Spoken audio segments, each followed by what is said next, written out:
Now, I said earlier that I found out the running order by watching the official recaps, and when I saw that this got the pimp slot, I was beside myself, and I was like, oh my god, Björkman actually did it.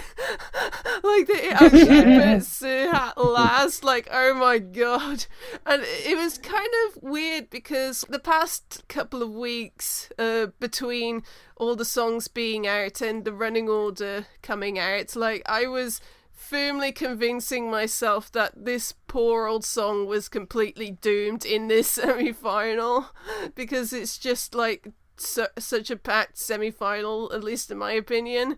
And then when I saw the running order, it's like dare I even hope that this has a sliver of a chance of qualifying? Maybe hashtag Ciaran for Saturday is not out of the question after all. I don't want to get my hopes up too much, but like, maybe there is a small chance. But anyway, I'm not sure whether I genuinely like this or if this is a guilty pleasure. What this reminds me of, it reminds me of, you know, when Modern Talking had their late 90s comeback and had those remixes of their classic songs. It kind of sounds a bit like that to me. And that's not a bad thing, because those remixes were quite fun. Well, obviously nowhere near as good as the originals, but it gives me good nostalgia to when I was like a kid in the late 90s. Nothing like a nice bit of German Schlager. Amen. Yeah.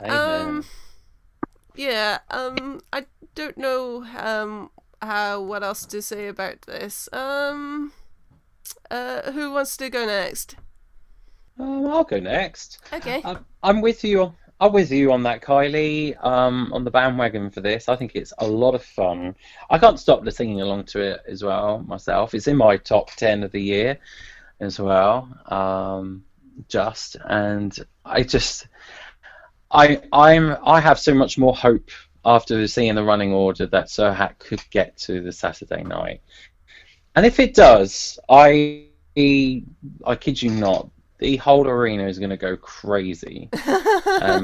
No doubt I will be watching at home here. So I just think Ciaran's going to be fine. I do think he's going to be fine. I think he's as a good end to the semi-final, having just before it, sort of like the quirkiness of Portugal.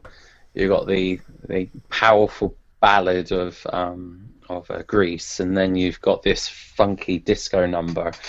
And Ciaran knows how to bring the goods. I mean, thankfully, well, he's got the experience of 2016 when, not forgetting, he was so close for qualifying that year.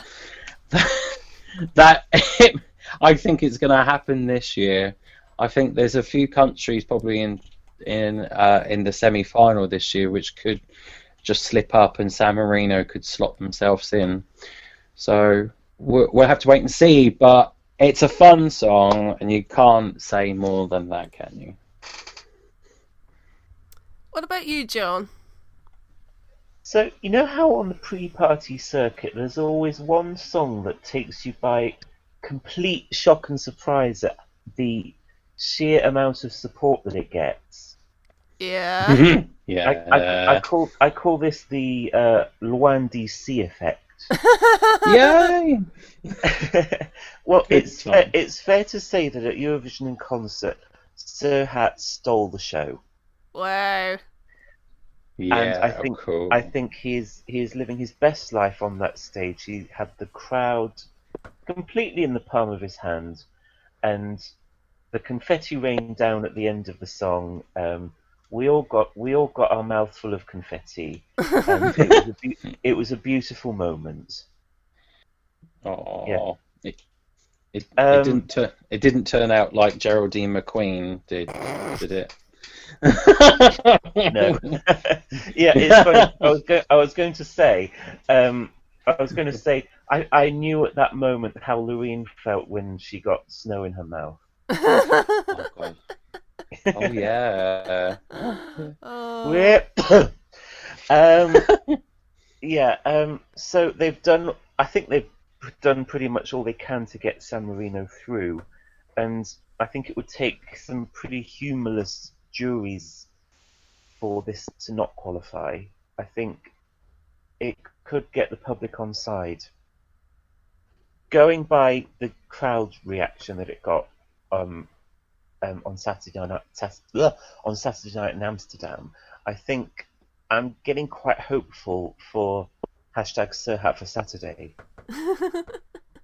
Yeah. I don't want to build up my hopes too much because it's Eurovision, and Eurovision results never seem to go the way that you want it 100% of the time. But fingers crossed. Like I said about Hatari, the Eurovision final would be a much sadder place without Serhat in it. Oh. I agree. Yeah, I must comment on I find it a little bit weird. I feel like the fandom have done a huge 180 when it comes to Serhat, because I'm remembering 2016, the fandom treated him like a really bad joke, and now all of a sudden it's just kind of like this legend that this kind of sort of like Eurovision legend almost, and people are really rooting for him, and it's a little bit weird in that respect, I think. Such are the mysterious ways of Eurovision. Yeah. Too right. Okay, anything else on San Marino before we give this a score? Vote. Vote. Yeah. Vote. As LT United once sang, shouted more like. Anyway, let's give San Marino a score. And before I say anything, I would like to point out that back in 2016, this is going back to what I was saying about fandom turning around on Serhat. But back in 2016, the public gave him a 0. So keep that in mind when we do the scoring. So as for my score, I'm gonna give this a 3 because I as much as I enjoy it, I don't think I can objectively justify giving it a high score. But it's a 3. Oh, it's a 4 from me. And it's a 4 from me as well. Okay, and the public gave it a 3 out of 5. It's probably not as high as some people were expecting, but considering that he got a 0 3 years ago from the public, I'd say that's a huge improvement. I'll take that as a victory. Yeah.